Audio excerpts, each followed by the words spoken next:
Since Sea of Thieves release, there has been a ton of major updates, and today I want to go over my top 5 list. As well as that, I'm giving away an Obsidian 6-pack in this video. All you need to do to participate is leave a like on the video, subscribe to my channel, and comment down below with your gamer tag attached. Let's get into it.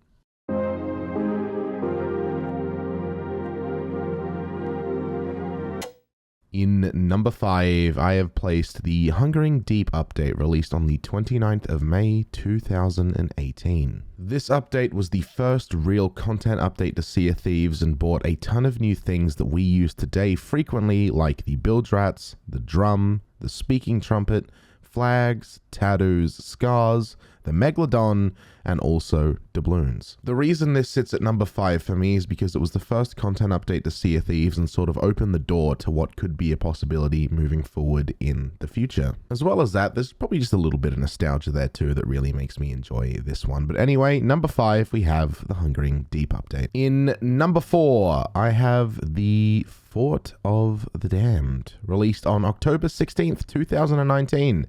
Not much came out here, but they released the Fort of the Damned, which is, of course, is the massive raid that happens in the middle of the map if you do activate the lights and turn it on. I thought this was really cool. This sort of reinvented PvP and just brought in a new wave of content creators to the seas that I thought was really, really entertaining, and I personally enjoyed. But yeah, not much more to really say on that. In 4th place, we have the Fort of the Damned, quite simply because I liked it, and it just changed the playstyle of Sea of Thieves, or at least changed my playstyle of Sea of Thieves. In 3rd place, the Anniversary update, released on the 30th of April 2019. This introduced a lot. It introduced fishing, the arena, rest in peace, tool tails, and just a bunch of other small quality life improvements just to celebrate 1 year of Sea of Thieves. Like, you've just got to think about that. In one singular update, the arena, Hunter's Cool, and Tool Tails were all unveiled. That means the Shores of Gold was introduced, Sea Posts were introduced, the Sea Dog Hideout, or whatever it is now, was introduced, and the separate game mode was introduced as well, of course, which is discontinued, but all of that came in one update. Originally, when I started making this list, I thought I was going to place the Anniversary update higher, but on the account of the arena being removed and the Tool Tails sort of losing their shine after you've done them for the first time, in my mind, the only thing that sort of holds its value moving forward into 2022 is the Hunter's Cool faction. So because of that, it sort of sits in the middle of the list at 3rd place. So yeah, in 3rd place, I have the Anniversary update. In 2nd place, here's the surprising one, Season 1, released on the 28th of January 2021. I thought Season 1 was great. It changed Sea of Thieves. It changed the content layout. It introduced seasons.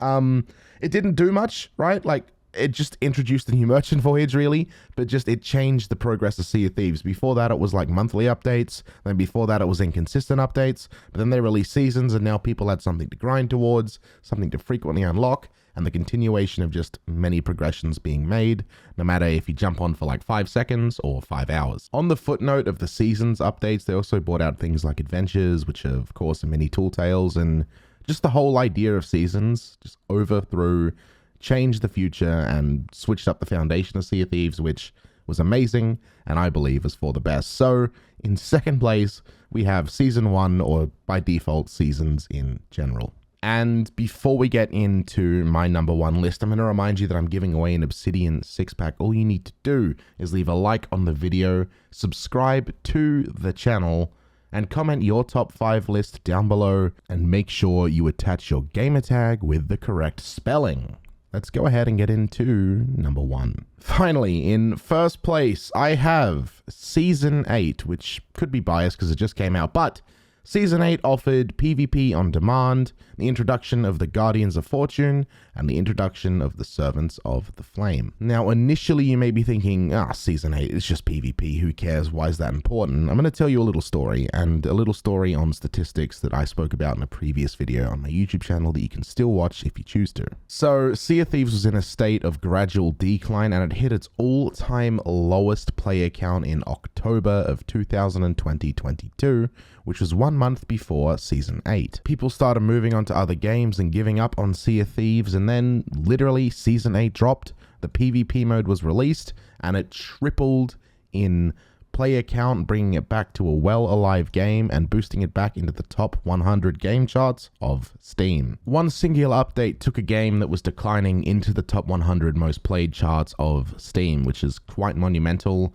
and for that reason alone holds it at number 1. It brought the game back, it rose it up, and it progressed it to a better, newer future. As well as that, it is really fun. The PvP modes are great. You can just jump into a ship, go into PvP, and then fight someone, and the people who want to PvE, they don't get targeted because they're nowhere near. They're not part of the PvP circle. So it really was a great update for all parties involved, and revitalized Sea of Thieves to a new level that I personally never thought possible. But anyway, in first place, we have Season 8, released in November of 2022. Guys, what do you think of my list? Do you agree?